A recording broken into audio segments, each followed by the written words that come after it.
Alhamdulillahirabbil alamin. Assalatu wassalam ala Rasulillah. Alhamdulillah, sahabat jiwa sekalian, kita bisa bersua kembali di alam maya. Ketika kita berbicara masalah keteladanan Rasulullah, maka sungguh tidak akan kering inspirasinya, tidak akan kering hikmah dalam lautan keteladanan Rasulullah Shallallahu Alaihi Wasallam. Setiap zaman, setiap waktu yang bergulir, pasti di sana ada sebuah keteladanan yang paripurna yang bisa diambil dari Rasulullah Shallallahu Alaihi Wasallam. Oleh karena itu, Allah Subhanahu wa Ta'ala menegaskan dalam firman-Nya, "Laqad kana lakum fi Rasulillahi uswatun hasanah." Maka sungguh ada dalam diri Rasulullah keteladanan yang baik, keteladanan yang paripurna. Maka pada kesempatan hari ini kita akan mengurai secara sederhana bagaimana keteladanan Rasulullah Shallallahu Alaihi Wasallam dalam segi akhlaknya, sehingga kita bisa mengambil sebuah pelajaran yang berharga dari peristiwa Bilal bin Rabah radhiyallahu anhu. Ada sebuah fragmen dalam sejarah, sebuah cuplikan dalam perjalanan sejarah umat Islam yang dimana ketika Bilal bin Rabah mengalami sebuah kesedihan yang tak bertepi ketika Rasulullah Shallallahu Alaihi Wasallam meninggal, maka ada sebuah kehilangan yang sungguh luar biasa. Untuk memahami rasa kehilangan ini mungkin bisa dianalogikan ketika kita ditinggalkan oleh orang yang kita cintai, oleh orang yang benar-benar menyayangi dengan tulus kepada kita, maka di sana ada sebuah ruang yang kosong, ada sebuah rasa sedih yang tak bertepi. Oleh karena itulah Bilal bin Rabah sepeninggalan Rasulullah, beliau hijrah ke negeri Syam untuk mengobati rasa sedihnya, agar setiap kenangan-kenangan di setiap sudut kota Madinah pada saat itu tidak mengingatkannya kepada Rasulullah Shallallahu Alaihi Wasallam. Maka Bilal bin Rabah pun hijrah ke negeri Syam. Maka ketika pemerintahan Umar bin Khattab, Bilal bin Rabah ini melakukan sebuah kunjungan atau bersilaturahmi lagi ke kota Madinah pada saat itu. Dan tentu hal ini sangat menggembirakan para sahabat Rasulullah yang masih hidup, dan mereka terngiang, memori mereka teringat kepada lantunan azan Bilal bin Rabah yang sudah lama sekali tidak terdengar oleh mereka karena Bilal sudah berpindah tempat. Nah, maka Bilal pun dengan berat hati beliau istilahnya itu melakukan apa yang diinginkan oleh para sahabat Rasulullah. Beliau pun mengumandangkan azan. Tetapi ketika kumandang azannya itu sampai dengan kata asyhadu anna Muhammadar Rasulullah, sesungguhnya aku bersaksi bahwa Muhammad itu utusan Allah, maka bergetarlah Bilal bin Rabah, sesak napasnya karena ada sebuah rasa kerinduan yang luar biasa kepada Rasulullah, ada sebuah cinta yang pernah tertanam kuat dalam diri Bilal bin Rabah. Nah, sehingga azannya pun tidak sampai selesai karena Bilal tidak kuat merasakan sebuah beban kerinduan yang sungguh luar biasa. Nah, dari cuplikan ini kita bisa mengambil sebuah poin penting bahwa bagaimana kecintaan Bilal bin Rabah, dan tentunya ini menjadi sebuah sampel bagaimana kecintaan para sahabat Rasulullah kepada Rasulullah. Nah, berarti di sini ada sebuah akhlak yang begitu luar biasa, akhlak yang begitu berkesan dalam diri para sahabat Rasulullah. Ada sebuah cinta yang tulus yang diberikan oleh Rasulullah Shallallahu Alaihi Wasallam kepada para sahabatnya, sehingga sabda Rasulullah yang berbunyi la yu'minu ahadukum hatta yuhibba li akhihi ma yuhibbu li nafsi. Tidak dianggap sempurna iman seseorang sehingga mencintai saudaranya seperti mencintai dirinya sendiri. Maka hadis ini sangat mudah untuk dihafalkan, sangat mudah untuk dipahami, tetapi ketika konteksnya itu diamalkan dalam kehidupan keseharian, kita mencintai saudara kita seperti mencintai diri kita sendiri, maka ini butuh sebuah perjuangan yang luar biasa. Nah, itulah gambaran bagaimana Rasulullah senantiasa mengatakan, ya, mensabdakan sesuatu yang beliau itu pasti amalkan. Nah, jika kita tarik ke dalam realitas kehidupan kita, apakah mungkin kita sudah mempunyai sebuah pengalaman yang begitu dalam berinteraksi dengan orang, yang dia memberikan sebuah sebuah komunikasi atau sebuah muamalah yang dia itu lahir dari hati, yang membuat kita itu terkesan dengan akhlaknya, dengan ucapannya, dengan tindakannya.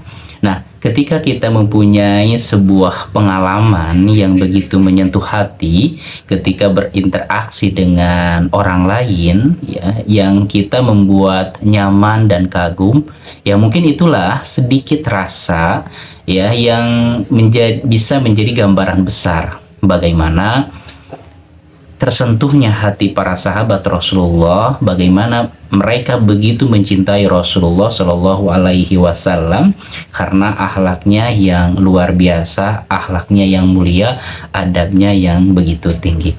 Oke, mari kita simak beberapa cuplikan cerita bagaimana ini menjadi sebuah gambaran dari akhlak Rasulullah yang sungguh luar biasa, yang penuh kasih sayang dan cinta.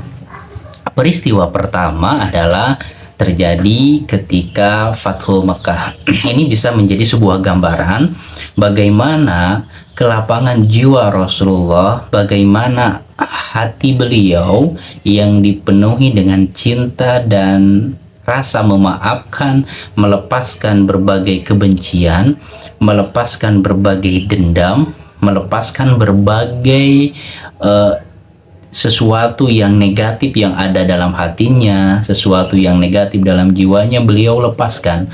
Beliau isi tangki jiwanya itu, tangki hatinya itu dengan cinta dan kasih sayang, ya, karena itulah yang diperintahkan oleh Allah Subhanahu wa Ta'ala. Ketika tahun 8 Hijrah, Rasulullah membawa sekitar 10.000 pasukan ke kota Mekah untuk menaklukkan kota Mekah. Maka ketika Rasulullah hendak memasuki kota Mekah, di sana dipastikan, ya, para penduduk kota Mekah pada saat itu, kafir Quraisy pada saat itu, tidak bisa melakukan sebuah perlawanan. Rasulullah datang tidak dengan sebuah keangkuhan. Rasulullah datang ke kota Mekah tidak dengan sebuah rasa kesombongan, keangkuhan, keculasan. Dan tentunya Rasulullah tidak datang ke kota Mekah dengan sebuah misi ingin membalas dendam atas penderitaan para sahabat Rasulullah, atas intimidasi dan teror yang dilakukan oleh kafir Quraisy selama berpuluh-puluh tahun lamanya memerangi kaum muslimin. Rasulullah tidak membawa rasa itu. Yang ada, Rasulullah menunduk dengan penuh kehusuan. Beliau menyadari bahwa ini bukanlah kemenangannya secara pribadi, tetapi ini adalah kemenangan agama Allah, ini adalah kemenangan agama Islam.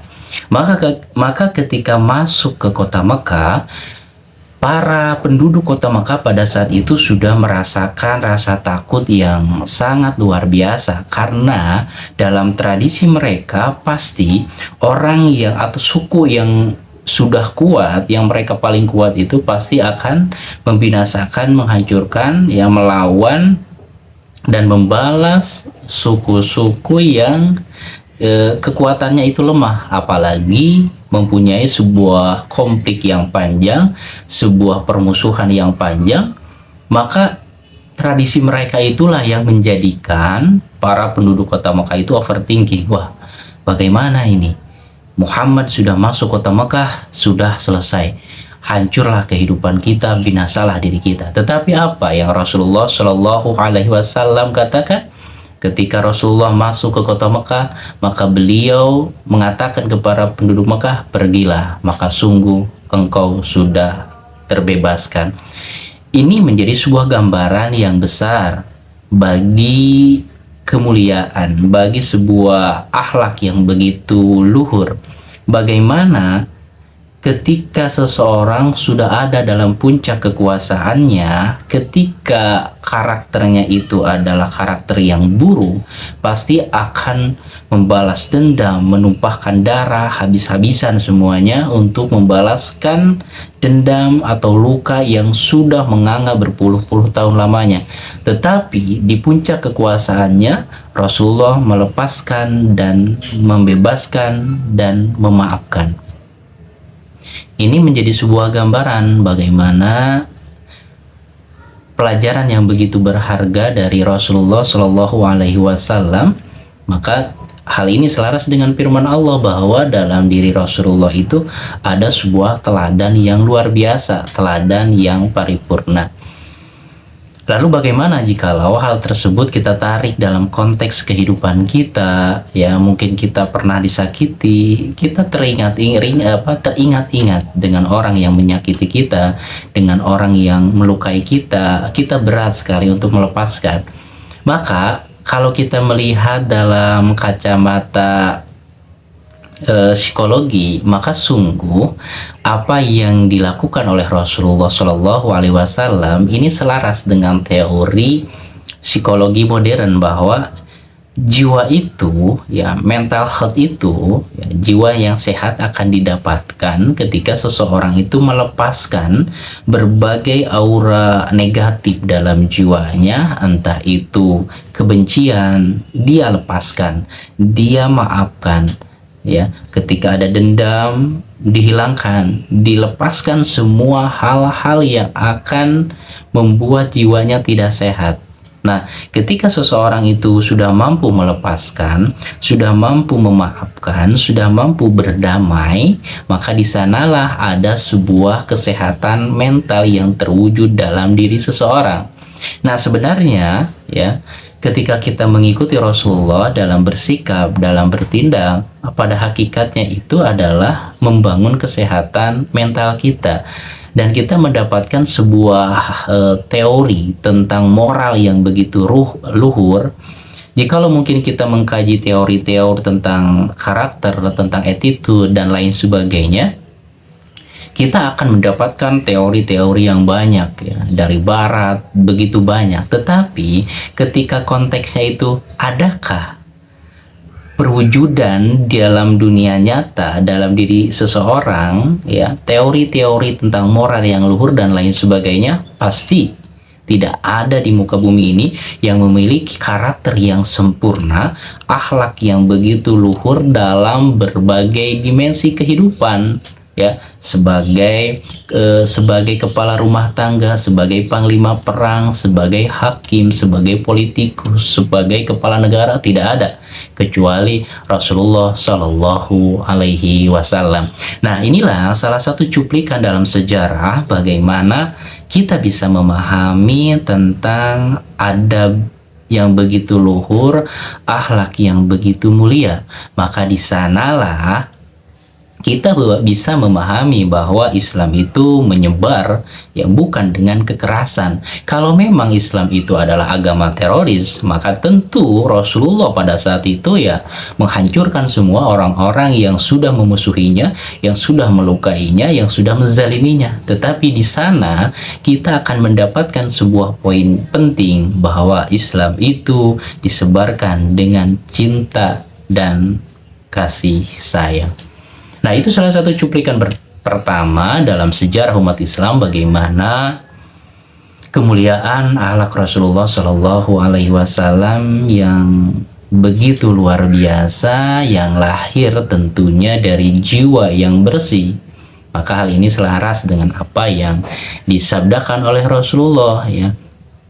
Inna fi jasadi mudghah idza salahat salaha jasadu kullu wa idza fasadat fasada jasadu kullu ala wahya qalbu. Sesungguhnya dalam diri manusia itu ada segumpal daging. Nah, inilah yang paling penting yang harus kita perhatikan, bahwa yang menjadi barometer dari kualitas kehidupan kita sesungguhnya bukanlah dari penampilan kita, bukanlah dari gelar kita, bahkan bukan dari keilmuan kita, tetapi kualitas hati kita. Kenapa? Karena ketika hati itu bersih, maka setiap ucapan, tindakannya pun akan bersih. Ketika hatinya itu sudah didominasi oleh nafsu mutmainnah, jiwa yang tenang, yang hanya mengharapkan keridhaan Allah Subhanahu wa Ta'ala. Tetapi ketika hati seseorang itu busuk, maka akan buruklah setiap ucapannya, setiap tindakannya, setiap kebijakannya, dan lain sebagainya. Kenapa? Karena bermula dari hati yang busuk, hati yang buruk. Dan bahayanya adalah ketika orang yang berhati buruk, yang berhati culas, yang berhati licik, itu memegang kekuasaan, maka otomatis, ya, kebijakannya pun tidak akan memberikan sebuah kemaslahatan untuk umat, untuk masyarakat, tapi untuk keuntungan pribadinya atau kelompoknya. Inilah moral yang tertinggi yang bukan hanya sebatas teori, yang Rasulullah wujudkan dalam kehidupannya ketika ada dalam puncak kekuasaannya. Dan selanjutnya adalah bagaimana ketika Rasulullah menghadapi sebuah episode yang pahit dalam kehidupannya, episode yang menyedihkan, yang memilukan. Ini terjadi ketika Rasulullah ditinggalkan oleh sang istri tercinta Khadijah radhiyallahu anha. Bagaimana beliau mengalami sebuah kesedihan yang luar biasa. Hal ini bisa kita pahami dan rasakan ketika kita ditinggalkan, ya, mungkin oleh nauzubillah, oleh pasangan kita pada suatu waktu, ataupun kita sudah mengalami hal itu, ditinggalkan oleh orang-orang yang kita cintai, oleh orang tua kita dan lain sebagainya, yang orang tersebut memiliki tempat khusus di hati kita. Kita akan sedih, kita akan merasa kehilangan yang sungguh luar biasa. Nah, pada tahun itu Rasulullah mengalami sebuah pukulan yang bertubi-tubi, kesedihan yang silih berganti. Ketika Khadijah meninggal dunia, beberapa saat kemudian beliau ditinggalkan oleh sosok sang paman, yaitu Abu Thalib. Dua orang ini memberikan sebuah kesan yang begitu mendalam. Rasulullah dalam masa ujian yang berat, ketika mendapatkan wahyu, ketika mendapatkan intimidasi, Khadijah ada di samping beliau, mensupport beliau. Khadijah menjadi support system yang mendukung mentalitas Rasulullah menjadi tenang dan lebih kuat di dalam berdakwah. Maka di sini kita bisa mengambil poin penting bahwa keberhasilan seorang laki-laki, kekuatan seorang laki-laki itu bisa lahir di balik layar. Siapa itu? Di balik layar yang memberikan kekuatan, yang mensupport seorang laki-laki untuk berhasil dalam kehidupannya, yaitu istrinya, menjadi support system yang terdekat dalam kehidupannya. Nah, ketika ditinggalkan oleh sang istri, ya, maka beberapa saat kemudian Abu Thalib pun meninggal dunia. Nah, ini juga menjadi sebuah luka yang begitu menganga dalam jiwa Nabi Muhammad. Kenapa? Karena Abu Thalib ini selama Rasulullah diangkat menjadi Nabi dan Rasul, senantiasa menjaga Rasulullah, senantiasa merawat Rasulullah, dan membentengi siapapun yang hendak melakukan suatu keburukan kepada Rasulullah. Bahkan, ya, ya, sebuah konspirasi pembunuhan kepada Rasulullah, maka Abu Thalib ini menjadi sebuah tameng kedua dalam pergerakan Rasulullah menyebarkan misi dakwahnya. Itu sebuah kesedihan yang tiada tara. Ditambah lagi Abu Thalib ini ketika di akhir kehidupannya, ya, di akhir kehidupannya Rasulullah datang ke rumahnya dan memiliki sebuah harapan yang besar agar Abu Thalib ini yang sudah berjuang, yang sudah melindungi Rasulullah dalam berdakwah, agar bisa melantunkan atau mengikrarkan, ya, syahadat di akhir kehidupannya. Tetapi ternyata takdir menentukan lain. Abu Thalib ketika mendapatkan sebuah pesan cinta dari Rasulullah, "Qul la ilaha illallah uhajju laka biha indallah." Wahai sang pamanku tercinta, ucapkanlah la ilaha illallah, maka sungguh dengan ucapan itu aku akan membelamu di akhirat kelak. Bayangkan bagaimana kesedihan Rasulullah bertubi-tubi. Sang paman meninggal dalam keadaan tidak beriman kepada Allah. Nah, ketika kejadian ini terjadi begitu bertubi-tubi yang membuat Rasulullah sedih, maka dikenallah dengan Amul Huzn, ya, tahun kesedihan. Nah, di tahun kesedihan ini Rasulullah mencoba, ya, melakukan syiar dakwah ke negeri Thaif, sebuah negeri yang subur di selatan kota Mekah. Beliau mendatangi pada saat itu tokoh-tokoh Bani Thaqif di negeri Thaif tersebut, tetapi bukan penerimaan dakwah yang Rasulullah terima. Rasulullah menyampaikan dakwah dengan kelembutan, dengan cinta, dengan sebuah pemahaman dan dengan sebuah pelajaran yang terbaik. Tetapi tokoh-tokoh Bani Thaqif pada saat itu tidak menerima dakwah Rasulullah, bahkan mengusir Rasulullah.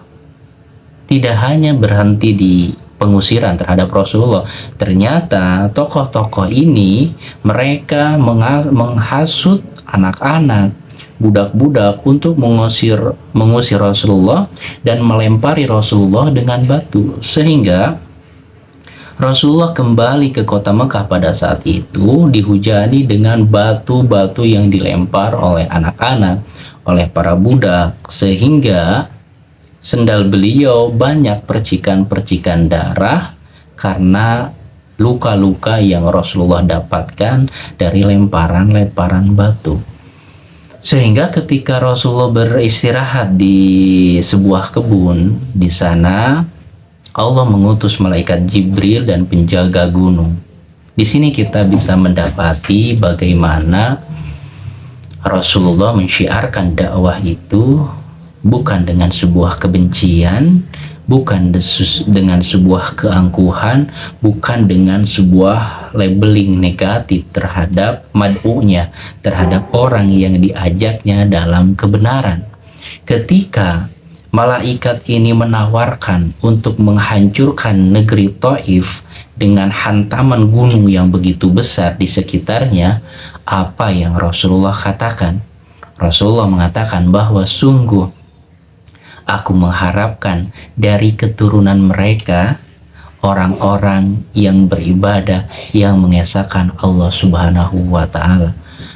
Nah, dari sini kita bisa mendapatkan sebuah poin yang berharga, bagaimana ternyata mengajak dalam kebaikan, dalam kebenaran itu tidak dilakukan dengan sebuah kesombongan, keangkuhan, merasa dirinya paling benar, merasa dirinya mempunyai kunci surga sehingga yang lain itu ahli sesat dan lain sebagainya.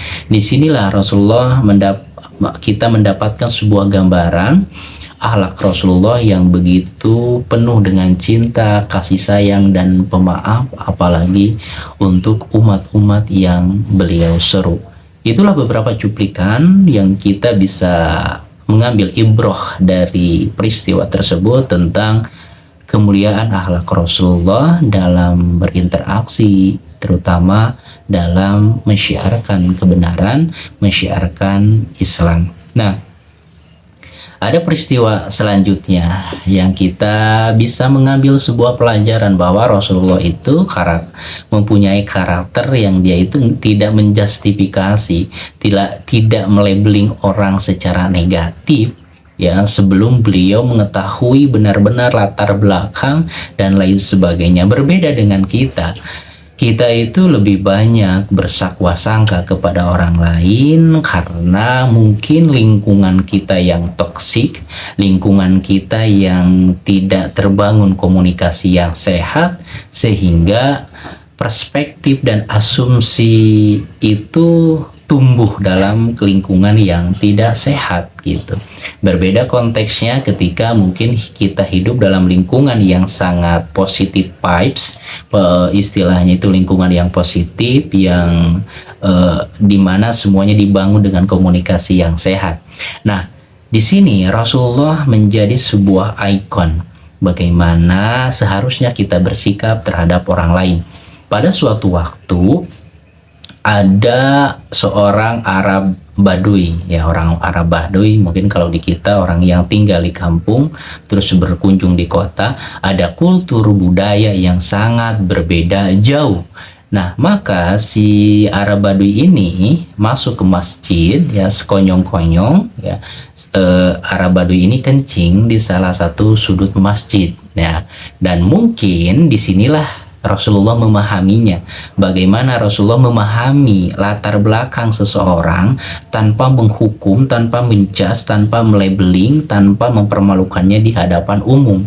Ketika Arab Badui ini kencing, maka para sahabat Rasulullah langsung mereka langsung marah. Ada yang mereka sampai ingin melarangnya dengan sikap yang begitu keras. Sudah terpancing emosi mereka untuk istilahnya itu menegur Arab Badui ini atau bahkan sampai dengan mau melakukan kekerasan. Tetapi apa yang Rasulullah lakukan? Rasulullah menenangkan para sahabat, biarkan sampai selesai hajatnya, sampai selesai orang Arab Badui ini kencingnya. Nah, maka setelah selesai menunaikan hajatnya, Rasulullah menyuruh sahabat untuk menyiramnya dengan satu ember air. Nah, karena pada konteks pada saat itu masjid tidak seperti di kita yang semua sudah keramik, sudah bersih, tapi zaman Rasulullah masih pasir seperti biasanya, sehingga ketika disiram oleh air itu sehingga bisa langsung kering karena meresap ke bawah tanah. Nah, disinilah poin penting Rasulullah memanggil Arab Badui tersebut. Pola komunikasinya, Rasulullah tidak langsung menegur di depan para sahabat, tidak menegur di depan umum, ya beda mungkin konteksnya dalam kehidupan kita. Ketika ada seseorang yang melakukan kesalahan, kita langsung menegur, bahkan tidak memperdulikan itu di depan umum atau tidak, atau bahkan kita sengaja menegur di depan umum untuk mempermalukannya, untuk memuaskan rasa egoisentris dalam diri kita, rasa keakuan dalam diri kita. Nah, Rasulullah berbeda. Rasulullah memanggilnya dan memberikan sebuah penjelasan bahwa ini adalah masjid, ini adalah tempat beribadah yang dimana manusia berzikir, membaca Al-Quran, sholat. Tidak boleh di sini ya melakukan sebuah buang air kecil ataupun hajat-hajat yang lainnya, tidak pantas dilakukan di sini. Maka disinilah Arab Badui ini tersentuh hatinya, sehingga muncullah sebuah doa yang mungkin agak lucu karena polosnya Arab Badui ini. Ya Allah, semoga Allah memberikan rahmat kepadaku dan rahmat kepada Muhammad, tapi tidak dengan yang lainnya, dengan sahabat yang lainnya, karena mereka ketika Arab Badui ini kencing, para sahabat yang lain langsung marah, langsung ingin meluapkan kekesalannya. Mungkin konteksnya sama dengan kita ketika melihat seseorang melakukan sebuah hal yang di luar kebiasaan, maka apalagi ini di masjid ya, pasti kita juga akan ikut marah secara spontan dan lain luar, dan dengan sikap-sikap yang mungkin lebih frontal. Nah, dari sini kita mendapati bahwa bagaimana ketika kesalahan seseorang itu bisa dengan sebuah pemahaman, bukan dengan kekerasan. Bisa jadi seseorang melakukan sesuatu Mungkin konteksnya bisa ditarik kepada dunia anak-anak. Bagaimana mereka belum mempunyai sebuah nilai dalam kehidupan, belum punya panduan dalam kehidupan, sehingga perlu adanya pemahaman, bukan hanya bentakan. Dan yang kedua, bagaimana akhlak itu mampu menghujam, mampu menyentuh hati sanubari, ya, orang yang berinteraksi dengan kita dengan sebuah dorongan, kasih sayang, dan pengertian. Nah, inilah beberapa cuplikan yang luar biasa dari keteladanan Rasulullah dalam segi akhlaknya. Selanjutnya ada sebuah kisah yang tidak kalah menarik, bagaimana tentang kemuliaan akhlak Rasulullah Shallallahu Alaihi Wasallam. Ya, Rasulullah senantiasa membalas kejelekan, keburukan itu dengan sikap yang terbaik. Masya Allah, dan kita perlu banyak belajar untuk itu, membalas keburukan dengan kebaikan. Ya, biasanya kita itu berbuat baik ya kepada orang yang berbuat baik kepada kita, yang satu frekuensi dengan kita, kita berbuat baik. Tapi ketika kita berhadapan dengan orang yang ngeselin, berhadapan dengan orang yang suka mancing-mancing emosi, atau bahkan mungkin nggak nyaman untuk diajak komunikasi, ya kita males untuk berbuat baik dan lain sebagainya. Itulah standar akhlak kita yang masih remeh-temeh, ya, kayak remahan-remahan rengginang gitu ya, di Kalingkongguan di waktu lebaran, ya, nggak jauh banget dengan konsep akhlak yang begitu mulia yang Rasulullah miliki. Nah, maka tapi setidaknya kita berikhtiar untuk menyelami hikmah yang terpendam, mutiara-mutiara yang berharga dari karakter dan akhlak Rasulullah Shallallahu Alaihi Wasallam. Nah, di kota Madinah, Rasulullah senantiasa masuk ke sebuah gang kecil di sekitar kota Madinah itu, dan ternyata setiap beliau memasuki gang tersebut, jalan kecil tersebut, Rasulullah senantiasa dilempari sampah, dilempari kotoran oleh seorang wanita Yahudi. Tapi apa yang dikatakan, apa yang dilakukan oleh Rasulullah? Rasulullah memiliki sebuah self control yang luar biasa. Rasulullah berjalan seperti biasa, tidak terganggu dengan hal tersebut, tidak terpancing amarahnya, tidak terpancing emosinya. Beda dengan kita, kan? Kita lagi jalan, ya, dikeciprat air karena ada kendaraan yang melewati itu, sehingga memerciki dan mengotori badan kita langsung emosi, langsung sumpah serapah dan lain sebagainya. Ketika kita di jalan, diklakson dan lain sebagainya, gampang sekali kita terpancing emosi kita dengan hal-hal yang remeh-temeh, ya. Apalagi ini dengan sengaja gitu, kecipratan gak sengaja kita emosi gitu kan, dengan kecipratan air yang kotor di jalan dan lain sebagainya. Tapi Rasulullah bukan hanya terciprat air yang kecil gitu kan, percikan-percikan kecil, tapi Rasulullah senantiasa dilempari, setiap lewat suatu jalan itu dilempari dengan kotoran, dilempari dengan sampah dan lain sebagainya, dan itu terus berulang. Tapi Rasulullah senantiasa ketika melewati jalan tersebut biasa saja, seperti tidak terjadi apa-apa. Bayangkan loh, ini seorang Rasul. Kita mungkin udah istilahnya itu tanpa jabatan apapun kita terpancing emosi, apalagi kalau dipalidasi dengan jabatan gitu kan, ketua RW, RT, apalagi lurah dan jabatan-jabatan yang lainnya. Ketika ada sedikit pelecehan kita, woi kamu nggak tahu nih siapa aku nih, dan dengan emosi-emosi yang berbagai macam variannya yang menggambarkan ego kita begitu tinggi dan luar biasa. Nah, ini jabatan Rasulullah ini mengalahkan semua jabatan di dunia ini. Beliau adalah seorang nabi dan rasul. Bahkan ketika di Madinah, ya, Rasulullah selain nabi dan rasul, beliau juga adalah seorang kepala negara pada saat itu, bayangkan.